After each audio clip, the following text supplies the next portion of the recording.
I'm excited about this. I was riding my bike earlier, and that's usually when I get my best ideas. I got the idea, why not just talk more about agorism? Oh yeah, why not just talk more about inspiring things that I feel have happened to me?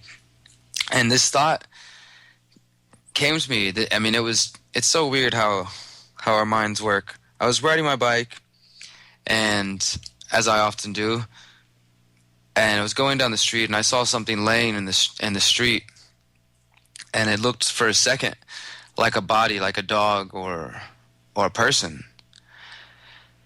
And I paused. I kept riding, but I kind of just had a flashback of a memory that some of you who know me may have heard me talk about. But I'm going to tell it again here because I think it was an important reminder for me today. It was a reminder of a memory that's coming up on 2 years now. At this point, 2 years ago, I was on the road. I was somewhere in West Texas. January 3rd, 2011, I left from Houston on a touring bike with my wife at the time, going west towards adventure, towards volunteering on farms, towards just love and freedom and celebration. It was an amazing time. It was one of the best times of my life. And so we're traveling. We spent 3 months volunteering on farms, camping out, meeting strangers, talking to awesome people, and really learning a lot. And that trip, I had already started the Houston Freethinkers before I left, so the group was already around. The group continued to do things while I was gone. And I learned so much. There was a lot still happening in the world as it does, and I was starting to wonder if I should come back. At some point, Sienna decided to go home early, and I decided to continue on the trip by myself. And I remember the last few days that I was on the road, I was starting to lose my confidence. It was starting to be shaken from me because I had grown so much in this experience from just being on the road, and every single day, no matter where I was at, somebody would offer a helping hand. Somebody would, give me a ride. Sure enough, I'd be riding into town, and the sun's going down. I'm looking, and I'm on my bike, and I'm getting exhausted, and I see the town. I see it in my view, but I'm like, I'm not sure I'm going to make it the next hour before the sun sets. And I'd be riding, and the next car would pull over and say, "Do you need help the rest of the way?" No matter where I was at, all across Texas into New Mexico, people were just they could tell that we were traveling. And even after Sienna left, I thought, oh, maybe people are going to be afraid to talk to me. Maybe it was just that I was with a female. Maybe that's why they're being so nice. But even after that, people just really restored my faith in humanity, because for so long I hadn't had any faith or belief or love for myself, and definitely didn't have any faith or belief and love for anyone else. And as I had started to be an activist, I definitely started to care more about the world, and this trip was just my way of celebrating being free. And so I met all these amazing people and had my faith restored. And towards the end of the trip, I was letting myself stress out a lot. I was starting to worry about money, and the elements were playing against me. I wasn't really getting to the destinations I needed to be, and I was trying to get to this farm, and I was going up a high elevation with lots of wind, and it was intense, but it was real life. It wasn't like worrying about my boss being mad because I was 10 minutes late to work, or worrying about this Facebook drama, or any tiny minutia that we get caught up in. It was real life worry. I mean, I had my bicycle for travel. I had all my supplies and everything I needed. I had my tent to throw up if I needed to, and I was waking up living free and being free and loving it. The only thing I had to worry about was what to eat.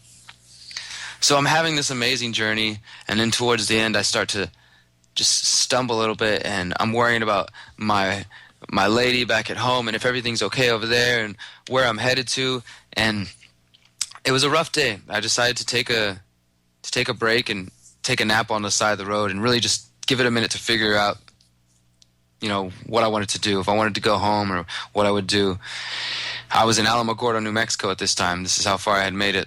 And so I was taking this nap on the side of the road, and then something told me to wake up, and I jump up and I look over at where my bag and my bikes were, and there's this car pulled over, and they're grabbing my bags and throwing it inside their car, stealing my stuff. And I'm like, hey, what are you doing? So I start running over there and push this guy out of the way. I grab my bags, and they're just laughing their asses off. Just guys like, I just wanted to make sure you were still okay or whatever. And then they just drove off. And that was, to me, it was a sign. I was like, okay, it's time for me to come home. That was the only negative thing I could say happened to me at all, the entire trip. So I got in touch with my family, and I was like, I'll catch a bus back. But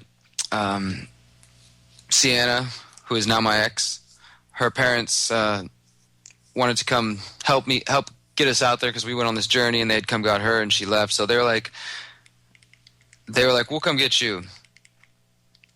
And she didn't come with them, but they came out there to pick me up a couple days later, and I'd lost a little bit of weight. I was exhausted. I was tired, but I had the time of my life. And they picked me up. We went out to eat, and then we began the drive back about 20 hours or so, and we were driving it straight. And we got to West Texas, nowhere. I'm passed out in the front passenger seat.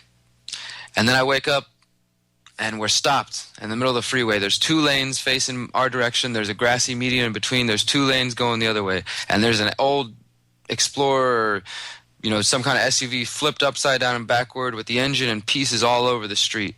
So we jump out. We see some guy laying down in the median. There's people all around him. I mean, there was cars stopped everywhere, just like, well, as many cars as there were in that part of West Texas. And so we go over to the car to see if anybody else is in there. There's nobody else. We move the pieces off the side of the road, and I go over there to where this guy's laying down, and I thought he was okay. He was twitching. There was people around him. They're on the phone like, you're gonna be okay, you're gonna be okay.